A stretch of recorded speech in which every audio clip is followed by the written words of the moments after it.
আমাদের next category excellence in advanced tertiary health care and medical education. দেখে নেব এই বিভাগে কারা সবাই। Sriramakrishna Institute of medical sciences and Sonka Hospitals Durgapur 2015 সালে একটি 300 শয্যা বিশিষ্ট সুপার স্পেশালিটি হাসপাতাল হিসেবে যাত্রা শুরু করে, আর আজ এটি 1100 শয্যা বিশিষ্ট এনএমসি স্বীকৃত আধুনিক মেডিকেল কলেজ ও মাল্টি স্পেশালিটি হসপিটাল। প্রতি বছর 200 জন এমবিবিএস শিক্ষার্থী এবং এমডি এমএস এর মাধ্যমে এখানেই গড়ে উঠছে আগামী দিনের দক্ষ ও মানবিক চিকিৎসক। কোভিড-19 মহামারীর কঠিন সময় পশ্চিমবঙ্গ সরকারের মনোনীত একমাত্র টারশিয়ারি কেয়ার কোভিড হাসপাতাল হিসেবে 7টি জেলার মানুষের আস্থার কেন্দ্র হয়ে ওঠে সনকা।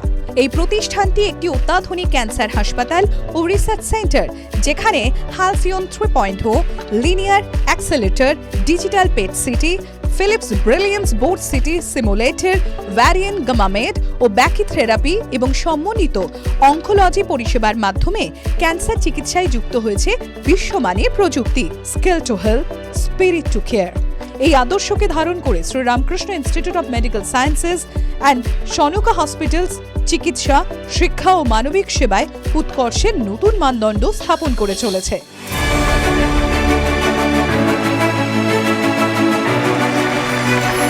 টিভি9 বাংলার সুস্বাস্থ্য 2026 excellence in advance tertiary health care and medical education বিভাগে সম্মানিত Shri Ramakrishna institute of medical sciences and Sonka hospitals. আমি মঞ্চে আসতে অনুরোধ করব professor doctor Bonaparte Chowdhury, group CEO, Sanaka group. একবার জোরে হাততালি হয়ে যায়।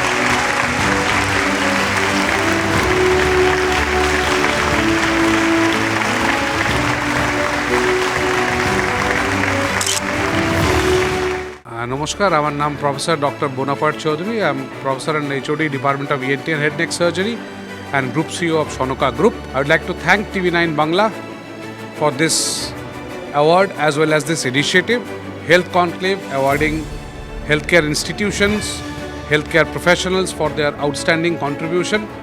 Hats off to TV9 Bangla family. A big thank you from Sonoka family. আমি প্রফেসর ডক্টর বোনাপার চৌধুরীর কাছে আসবো।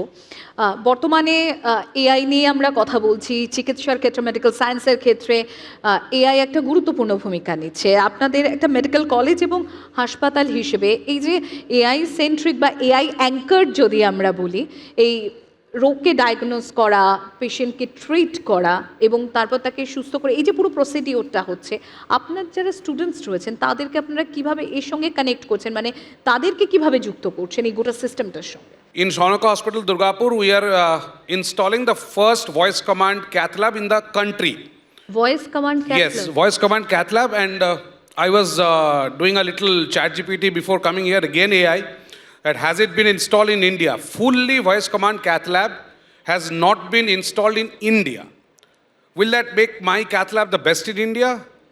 Is it a linear answer? No.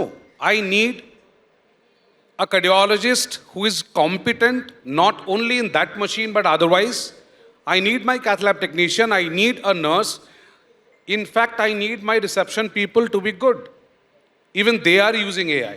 আমরা যদি এগিয়ে যাই, মানে নেক্সট 5 ইয়ার্সে আমরা যেটা দেখতে পাচ্ছি যে শুধুমাত্র একজন ডক্টরস, নার্সেস বা হেলথ স্টাফ হলেই হবে না, তাকে এআই এর যথেষ্ট দক্ষ হতে হবে। তো সেক্ষেত্রে আপনার কি ভিউ, কি এই যে মেডিকেল কারিকুলাম যেটা রয়েছে, সাইমুলেশন ট্রেনিং রয়েছে, কিংবা রিসার্চের ক্ষেত্রে কি কি ধরনের চেঞ্জেস আনা ইমিডিয়েট দরকার? See, there are many structured curriculum. Most of the IITs are now offering curriculum, structured curriculum for medical professionals, healthcare professionals. Those will be trained in AI. Now, if you ask me specifically, a radiologist need a different training, a nursing staff needs a different training, so it's very difficult in such a small conversation to broadly outline this, but then they need structured training.